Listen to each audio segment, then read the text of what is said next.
Hi,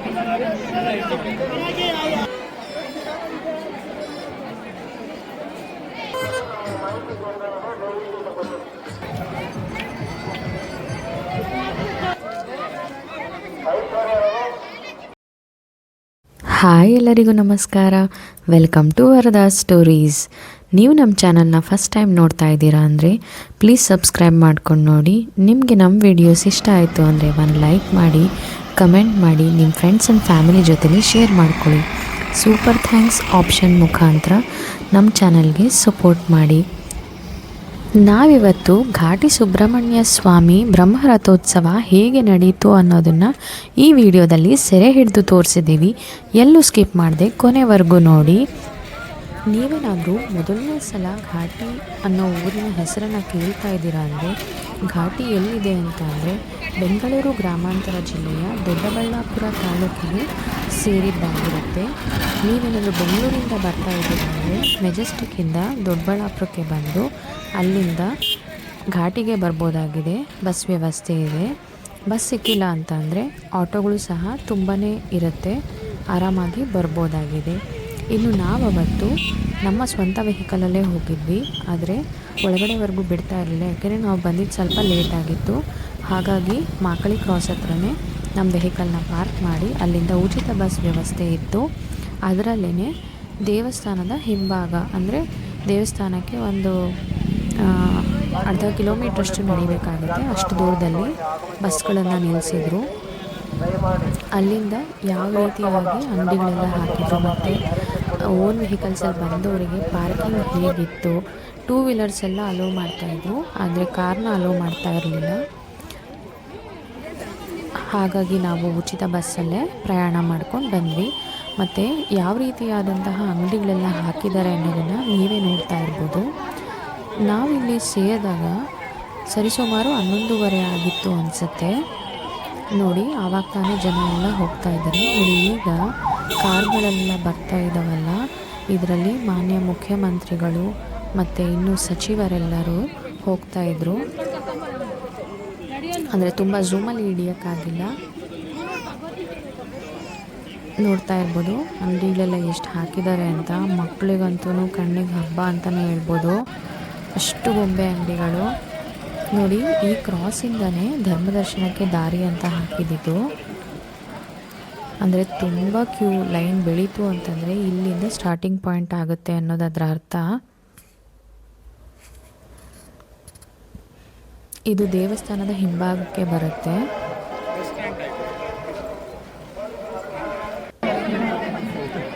ನೋಡ್ತಾ ಇದ್ದೀವಿ ದೇವಸ್ಥಾನ ಅಲಂಕಾರಗೊಂಡಿದೆ ಅಂತ ಹೇಳ್ಬಿಟ್ಟು.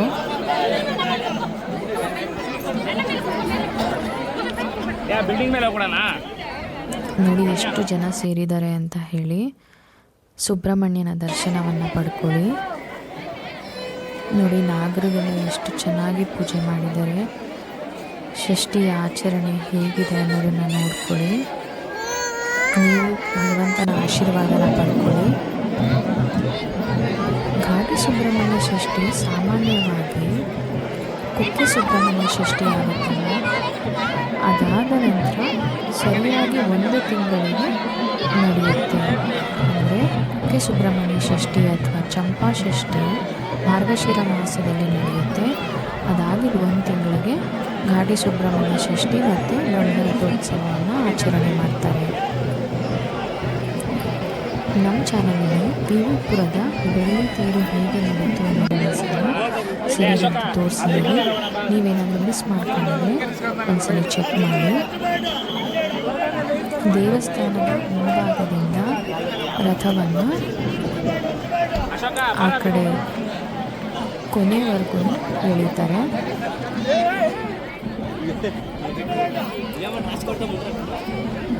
ಸರಿಸುಮಾರು 12 ಗಂಟೆಯಿಂದ 12:20 ಎಳೆದಿದ್ದಾರೆ. ತುಂಬಾ ಜನ ಸೇರಿದ್ರು. ರಥ ಎಳೆಯೋದಕ್ಕೆ ಅಂತಲೇ ಮಧ್ಯದಲ್ಲಿ ಜಳಕ ಮಾಡೋದು, ಆ ಕಡೆ ಹಾಕಿದ್ರು.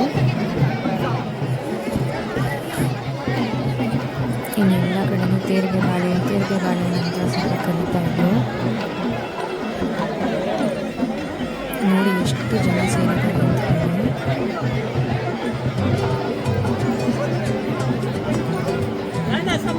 ರಥದಲ್ಲಿ ಸುಬ್ರಹ್ಮಣ್ಯ ಸ್ವಾಮಿಯನ್ನ ಕೂರಿಸಿದ್ದಾರೆ.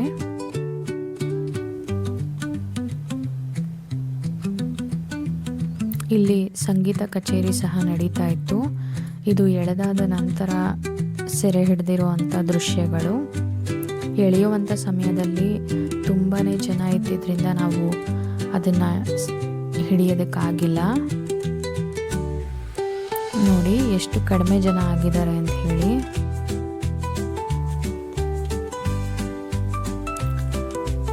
ಈ ಘಾಟಿ ಕ್ಷೇತ್ರದ ವಿಶೇಷತೆ ಏನು ಅಂತಂದರೆ, ಒಂದೇ ಕಲ್ಲಲ್ಲಿ 2 ದೇವರನ್ನು ನಾವು ಕಾಣ್ಬೋದಾಗಿದೆ. ಮುಂದೆಗಡೆ ಸುಬ್ರಹ್ಮಣ್ಯ ಸ್ವಾಮಿ, ಹಿಂದೆಗಡೆ ನರಸಿಂಹಸ್ವಾಮಿ. ಮುಂದೆ ಡೈರೆಕ್ಟಾಗಿ ನಮಗೆ ಕಾಣುತ್ತೆ, ಹಿಂದೆಗಡೆ ನರಸಿಂಹಸ್ವಾಮಿ ಕಾಣಿಸಬೇಕು ಅನ್ನೋದಕ್ಕೋಸ್ಕರ ಕನ್ನಡಿಯನ್ನು ಇಟ್ಟಿದ್ದಾರೆ. 2 ದೇವರುಗಳನ್ನು ನಾವು ಕಾಣ್ಬೋದಾಗಿದೆ ಒಂದೇ ಕ್ಷೇತ್ರದಲ್ಲಿ. ನೋಡಿ, ನಮ್ಮ ದೊಡ್ಡಬಳ್ಳಾಪುರ ತಾಲೂಕಿನ ಶಾಸಕರು ಹೊರಗಡೆ ಬರ್ತಾ ಇದ್ದಾರೆ. ತುಂಬಾನೇ ಗಣ್ಯ ವ್ಯಕ್ತಿಗಳೆಲ್ಲ ಬಂದಿದ್ರು, ಈ ರಥೋತ್ಸವದಲ್ಲಿ ಪಾಲ್ಗೊಂಡಿದ್ರು.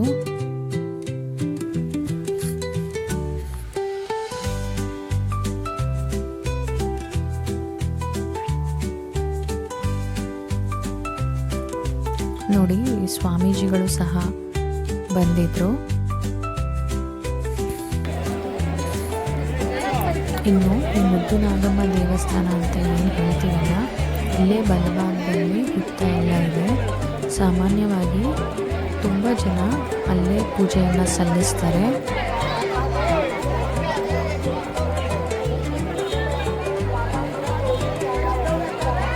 ಚಿಕ್ಕ ಸಂಧಿಯಲ್ಲೂ ಸಹ ಎಷ್ಟು ಜನ ಇದ್ದಾರೆ ಅಂತ ಹೇಳಿಬಿಟ್ಟು, ನಾವು ರಥೋತ್ಸವ ನಡೆದ ನಂತರ ಪರೀಕ್ಷೆ ಹೇಗೆ ನಡೀತಾ ಇದೆ, ಏನೇನೆಲ್ಲ ಅಂಗಡಿ ಹಾಕಿದ್ದಾರೆ ಅಂತ ಹೇಳ್ಬಿಟ್ಟು ನೋಡೋಣ ಅಂತ ದೇವಸ್ಥಾನದಿಂದ ಈ ಕಡೆ ಮುಂದೆ ಬಂದ್ವಿ. ಈ ಸರ್ಕಲ್ ಏನು ಕಾಣಿಸ್ತಾ ಇದೆ ಅಲ್ವಾ, ಇಲ್ಲೇನೆ ಬಸ್ಗಳೆಲ್ಲ ನಿಲ್ಲೋದು. ನೋಡಿ ಎಷ್ಟು ಜನ ಸೇರಿದ್ದಾರೆ ಅಂತ ಹೇಳ್ಬಿಟ್ಟು, ಜನ ಸಾಗರನೇ ಹರಿದು ಬಂದಿದೆ ಅಂತಲೇ ಹೇಳ್ಬೋದಲ್ವಾ.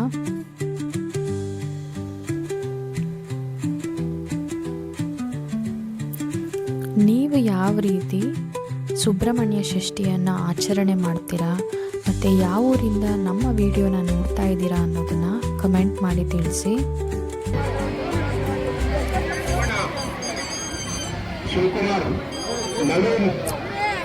ನಾವು ಯಾವ ರೀತಿ ಆಚರಣೆ ಮಾಡಿದ್ವಿ ಅಂತ ಹೇಳಿದ್ರೆ, ಅಲ್ಲಿ ಹುತ್ತದ ಪೂಜೆಯನ್ನು ಮಾಡಿಕೊಂಡು ರಥೋತ್ಸವದಲ್ಲಿ ಪಾಲ್ಗೊಂಡು ದೇವರ ದರ್ಶನಕ್ಕೆ ನಾವು ಹೋಗಲಿಲ್ಲ. ನಾವು ಸ್ಥಳೀಯರಾಗಿರೋದ್ರಿಂದ ಸಾಮಾನ್ಯವಾಗಿ ನಾವು ಹೋಗ್ತಾನೆ ಇರ್ತೀವಿ. ಹಾಗಾಗಿ ಇವತ್ತೇನು ನಾವು ಸರತಿ ಸಾಲಿಗೆ ಹೋಗಲಿಲ್ಲ. ಸ್ಥಳೀಯರೆಲ್ಲರೂ ಅಷ್ಟೇ ರಥೋತ್ಸವದ ದಿನ ಬೇರೆ ಊರಿನಿಂದ ಬಂದಿರುವಂತಹ ಭಕ್ತಾದಿಗಳು ಹೆಚ್ಚಿನ ಸಂಖ್ಯೆಯಲ್ಲಿ ಇರೋದ್ರಿಂದ ಅವರಿಗೆ ಬೇಗ ಆಗಲಿ ಅಂತ ಹೇಳ್ಬಿಟ್ಟು ಯಾರೂ ಹೋಗೋದಿಲ್ಲ. ಹುತ್ತದ ಪೂಜೆ ಮಾಡಿಕೊಂಡು ತೇರು ನೋಡಿಕೊಂಡು ಅಲ್ಲೇ ಪ್ರಸಾದ ತಿನ್ಕೊಂಡು ಊರ ಕಡೆ ಹೊರಡೋದು.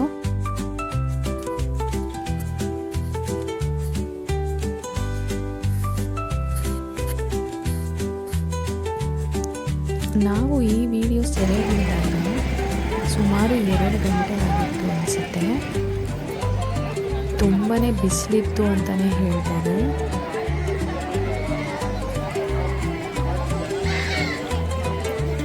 ಈ ಒಂದು ಬ್ರಹ್ಮ ರಥೋತ್ಸವಕ್ಕೆ ಚಾಲನೆ ಕೊಡುವಂಥ ಒಂದು ಸೇವೆ ನಡೆಯುತ್ತೆ. ಅದನ್ನು ಅಂಕುರಾರ್ಪಣ ಸೇವೆ ಅಂತ ಕರೀತಾರೆ.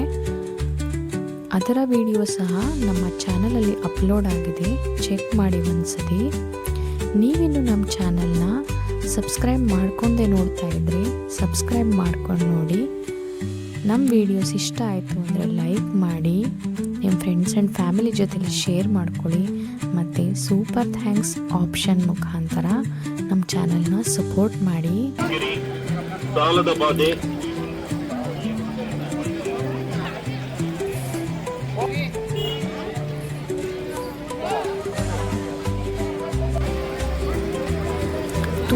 ತಿಂಡಿ ತಿನಿಸು ಅಂಗಡಿಗಳು ಸಹ ಬಂದಿದ್ದು. ಆಮೇಲೆ ಎಲ್ಲೆಡೆಯೂ ಅಷ್ಟೇ ಬುರ್ಗುಲ್ ಅಂಗಡಿ ಎಲ್ಲ ಜಾಸ್ತಿನೇ ಬಂದಿತ್ತು. ಆಮೇಲೆ ಕಬ್ಬಿನ ಹಾಲು, ಮಸಾಲೆ ಪೂರಿ, ಗೋಬಿ ಮಂಚೂರಿ ಎಲ್ಲ ಅಂಗಡಿಗಳು ಇದ್ದವು. ಆಮೇಲೆ ಘಾಟಿ ಜಾತ್ರೆಗೆ ನಾವು ಹೋಗಿದ್ದೀವಿ ಅಂತಂದರೆ ಎಲ್ಲ ಕಡೆಯೂ ಅನ್ನದಾಸೋಹ ನಡೀತಾ ಇರುತ್ತೆ ನೋಡಿ. ಗಿಣಿಶಾಸ್ತ್ರ ಹೇಳೋರು ಅಷ್ಟೇ ಜಾಸ್ತಿ ಜನನೇ ಬಂದಿದ್ರು ಅಂತಲೇ ಹೇಳ್ಬೋದು ನೋಡಿ. ಬುರ್ಗ ಅಂಗಡಿಗಳು ಹೇಗಿದ್ದಾವೆ ಅಂತ ಹೇಳ್ಬಿಟ್ಟು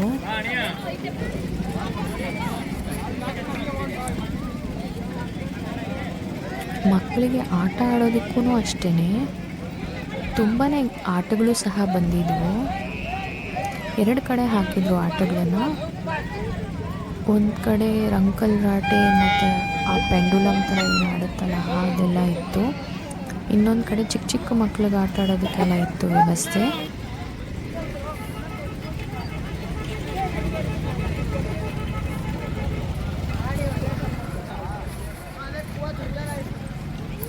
ಆಮೇಲೆ ಈ ರೂಟಲ್ಲೂ ಅಷ್ಟೇ ಕಾರ್ ಪಾರ್ಕಿಂಗು ಅಥವಾ ಗಾಡಿ ಪಾರ್ಕಿಂಗ್ ಎಲ್ಲದಕ್ಕೂ ವ್ಯವಸ್ಥೆ ಮಾಡಿದರು. ಇದಂತೂ ತುಂಬ ಕಡೆನೇ ಕಾಣ್ಬೋದಾಗಿತ್ತು. ಭತ್ತದ ತೆನೆ, ತೋರಣ, ಗಣೇಶ ನೋಡಿ. ಇಲ್ಲಿ ಹುತ್ತದ ಪೂಜೆ ನಡೆದಿದೆ. ನೀವು ದೇವರ ಆಶೀರ್ವಾದವನ್ನು ಪಡ್ಕೊಳ್ಳಿ.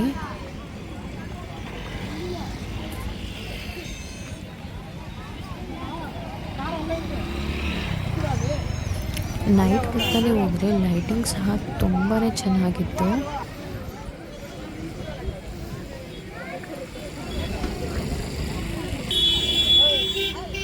ನೋಡ್ಬೋದು ನೀವಿಲ್ಲಿ ಪಾರ್ಕಿಂಗಿಗೆಲ್ಲ ಯಾವ ರೀತಿ ಇದೆ ಅಂತ ಹೇಳಿಬಿಟ್ಟು.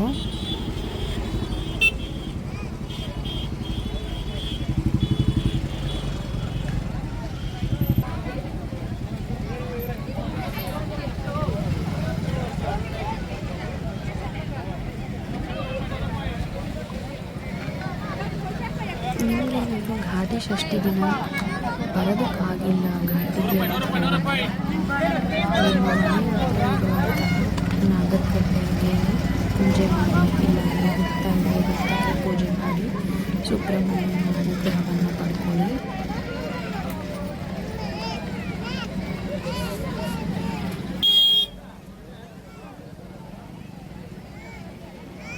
ನೋಡಿ ಎಷ್ಟೆಲ್ಲ ತಿಂಡಿ ತಿನಿಸು ಅಂಗಡಿಗಳು ಬಂದಿದ್ದಾವೆ ಅಂತ ಹೇಳಿಬಿಟ್ಟು. ನೋಡಿ ಇಲ್ಲಿ ಉಚಿತ ತಪಾಸಣೆ ಸಹ ಮಾಡ್ತಾ ಇದ್ದಾರೆ.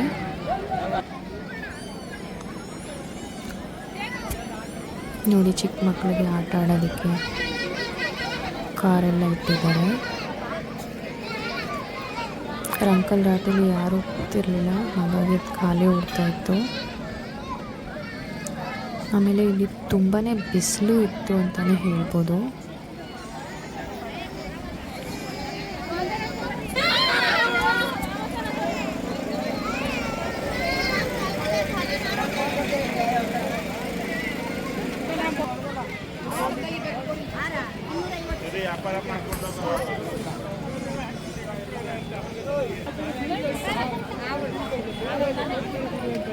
ನೋಡ್ತಾ ಇರ್ಬೋದು ಚಿಕ್ಕ ಮಕ್ಕಳಿಗೆ ಆಟ ಆಡೋ ಸಾಮಾನುಗಳು ಎಷ್ಟು ಬಂದಿದ್ದಾವೆ ಅಂತ ಹೇಳಿಬಿಟ್ಟು.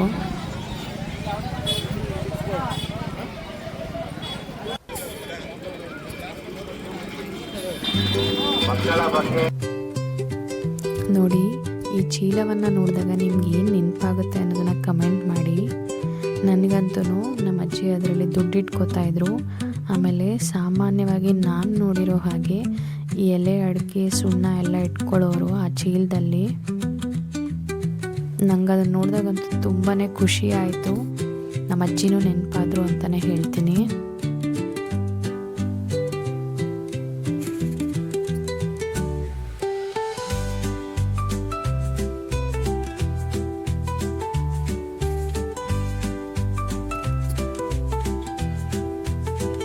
ಬಹಳಷ್ಟು ಜನ ಸೇರಿದ್ರು. ಆದರೆ ತುಂಬ ನೂಕು ನುಗ್ಲು ಅನ್ನೋ ಥರ ಎಲ್ಲ ಏನೂ ಇರಲಿಲ್ಲ. ಅಲ್ಲಲ್ಲಿ ಜನ ಗುಂಪಲ್ಲಿ ನೋಡ್ತಾ ಇದ್ರು. ಒಂದು ಸ್ವಲ್ಪ ದೂರ ಮುಂದೆ ಹೋದರೆ ಏನು ಅಷ್ಟೊಂದು ರಶ್ ಇದೆ ಅಂತ ಏನೂ ಅನ್ನಿಸ್ತಾ ಇರಲಿಲ್ಲ. ನೋಡಿ ಇದು ಪೆಂಡುಲಮ್ದು ಎಷ್ಟು ಚೆನ್ನಾಗಿ ಆಡ್ತಾ ಇದೆ ಅಂತ ಹೇಳಿಬಿಟ್ಟು. ಎಷ್ಟು ಎತ್ತರಕ್ಕೆ ಹೋಗುತ್ತೆ ಅಲ್ಲಿಂದ ಜಿಗಿಯುತ್ತೆ ಕೆಳಕ್ಕೆ.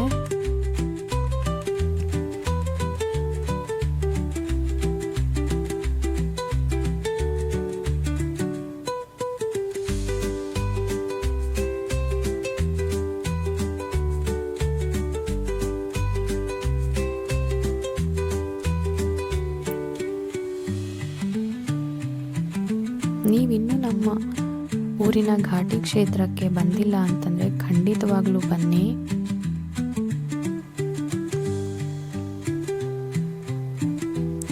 ತುಂಬ ಚಿಂತೆ ಮಾಡ್ತಾ ಇದ್ದೀರಾ ಅಥವಾ ಮನಸ್ಸಿಗೆ ಘಾಸಿ ಅನ್ನಿಸ್ತಾ ಇದೆ ಅಂದರೆ ಒಂದು ಸಲ ನೀವು ಬಂದು ಸುಬ್ರಹ್ಮಣ್ಯ ಸ್ವಾಮಿಯ ದರ್ಶನವನ್ನು ಮಾಡಿ ಎಲ್ಲವೂ ಪರಿಹಾರದ ಮಾರ್ಗವನ್ನು ದೊರೆಯುತ್ತೆ ಅಂತಲೇ ಹೇಳ್ಬೋದು. ಆಮೇಲೆ ಇನ್ನೂ ಒಂದು ಏನು ಕಂಡಿದ್ದು ನಮಗಿಲ್ಲಿ ಅಂತ ಅಂದರೆ ಅಂಗಡಿಗಳೆಲ್ಲ 10 ರೂಪಾಯಿ 20 ರೂಪಾಯಿ 30 ರೂಪಾಯಿ ಈ ಥರ ವಸ್ತುಗಳನ್ನೇ ಹೆಚ್ಚಿಗೆ ಸೇಲ್ ಮಾಡ್ತಾಯಿದ್ರು. ಆಮೇಲೆ ಈ ಅಂಗಡಿಯಲ್ಲಿ ನೋಡಿ ಸಕ್ಕರೆ ಗೊಂಬೆಗಳೆಲ್ಲ ಎಷ್ಟು ಚೆನ್ನಾಗಿ ಜೋಡಿಸಿದ್ದಾರೆ ಅಂತ ಹೇಳಿಬಿಟ್ಟು. ಸಾಮಾನ್ಯವಾಗಿ ನಾವಿಲ್ಲೇನಾದ್ರು ಬೋರ್ಗುಳನ್ನ ತೊಗೊಂಡ್ವಿ ಅಂದರೆ ಅದರಲ್ಲಿ ಸಿಹಿ ಮತ್ತು ಖಾರನ ಸೇರಿಸ್ತಾರೆ. ಸಿಹಿ ಅಂತಂದರೆ ಈ ಸಕ್ಕರೆ ಗೊಂಬೆ ಮತ್ತು ಬತ್ತಾಸ್ ಅಂತ ಕರೀತಾರೆ, ಕಲ್ಯಾಣ ಸೇವೆ. ಇನ್ನು ಖಾರಕ್ಕೆ ಚೌಚೌ ಅಥವಾ ಮಿಕ್ಸ್ಚರ್ ಅಂತ ಏನು ಹೇಳ್ತೀವಲ್ಲ ಅದನ್ನೆಲ್ಲ ಸೇರಿಸ್ಕೊಂಡೇ ತೊಗೊಂಡಿರೋದು. ಇಲ್ಲಿ ಪ್ರಸನ್ನ ಆಂಜನೇಯ ಸ್ವಾಮಿ ದೇವಸ್ಥಾನ ಸಹ ಇದೆ, ದರ್ಶನವನ್ನು ಪಡ್ಕೊಳ್ಳಿ.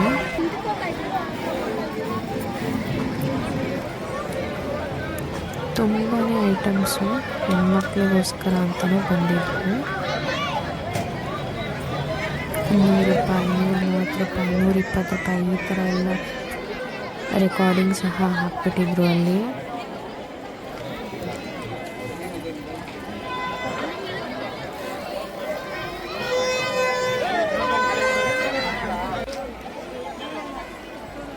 ನೋಡಿ ಇಲ್ಲಿ ಅನ್ನದಾಸೋಹಕ್ಕೆ ಹೋಗೋದಕ್ಕೆ ದಾರಿ ಸಹ ಇತ್ತು. ಇಲ್ಲಿ ಮೆಟ್ಲೇನು ಕಾಣ್ತಾ ಇದೆ ಅಲ್ಲಿ. ಮತ್ತು ದೇವರ ದರ್ಶನಕ್ಕೆ ಧರ್ಮ ದರ್ಶನ ಸಹ ಈ ಕಡೆ ಲೈನಿಂದಲೇ ಇದ್ದಿದ್ದು. ಇನ್ನು ಆ ಕಡೆ ವಿಶೇಷ ದರ್ಶನಕ್ಕೆ ಅಂತ ವ್ಯವಸ್ಥೆ ಮಾಡಿದರು. 50 ರೂಪಾಯಿ ಅನಿಸುತ್ತೆ. ನಾನಂತೂ ಬೋರ್ಡ್ ಅಷ್ಟು ಸರಿಯಾಗಿ ಫೋಟೋ ಅಥವಾ ವಿಡಿಯೋ ಮಾಡಿಲ್ಲ ನಾವು ಆ ಕಡೆಯಿಂದ.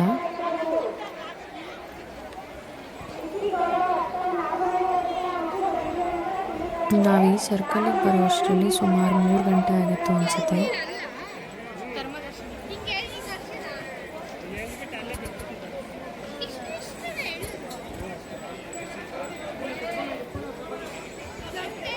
ಇಲ್ಲಿ ನೀರು ಸಹ ಹಂಚ್ತಾ ಇದ್ರು ಪ್ಯಾಕೆಟ್ಗಳಲ್ಲಿ.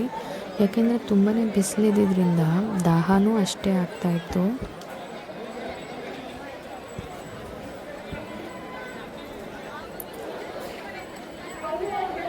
ನೋಡಿ ಆಗ ಸಹ ಎಷ್ಟು ಜನ ಇದ್ದಾರೆ ಅಂತ ಹೇಳಿಬಿಟ್ಟು. ಇನ್ನು ಈ ಅಂಗಡಿಗಳೆಲ್ಲ ಇದ್ದೇ ಇರುತ್ತೆ ಯಾವಾಗಲೂ. ನೋಡಿ ಇಲ್ಲೇ ಅನ್ನದಾಸೋಹ ಭವನ ಇರೋದು. ಆದರೆ ಈಗ ಅದರ ಪಕ್ಕಕ್ಕೆ ಇತ್ತು.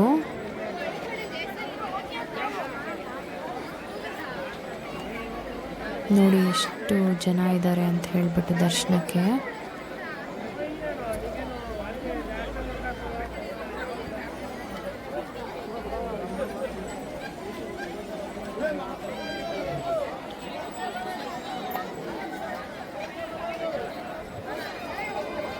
ನೋಡ್ತಾ ಇರ್ಬೋದು ಯಾವ ರೀತಿ ಇದೆ ಅಂತ ಹೇಳಿಬಿಟ್ಟು.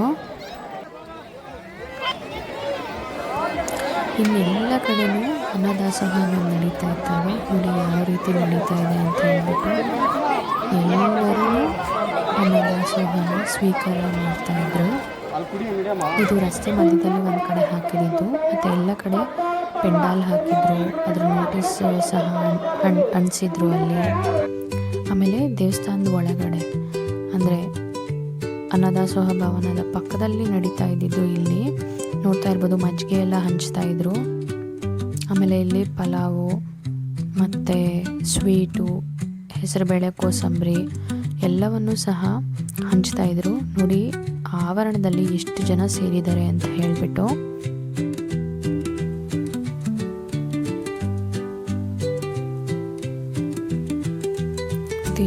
ಕೈಗೆ ತಿನ್ನುವಷ್ಟು ಇತ್ತು ಅಂತಲೇ ಹೇಳ್ಬೋದು. ಎಷ್ಟು ಬಿಸಿ ಬಿಸಿ ಇತ್ತು ಅಂದರೆ ಕೈಯಲ್ಲಿ ಖಂಡಿತ ಮುಟ್ಟಕ್ಕಂತೂ ಆಗ್ತಾ ಇರಲಿಲ್ಲ, ಅಷ್ಟು ಬಿಸಿ ಬಿಸಿಯಾಗಿತ್ತು ಪಲಾವ್ ಎಲ್ಲನೂ. ನೋಡಿ ಎಲ್ಲರೂ ಅಲ್ಲೇ ಕೂತ್ಕೊಂಡು ತಿಂತಾ ಇದ್ದಾರೆ.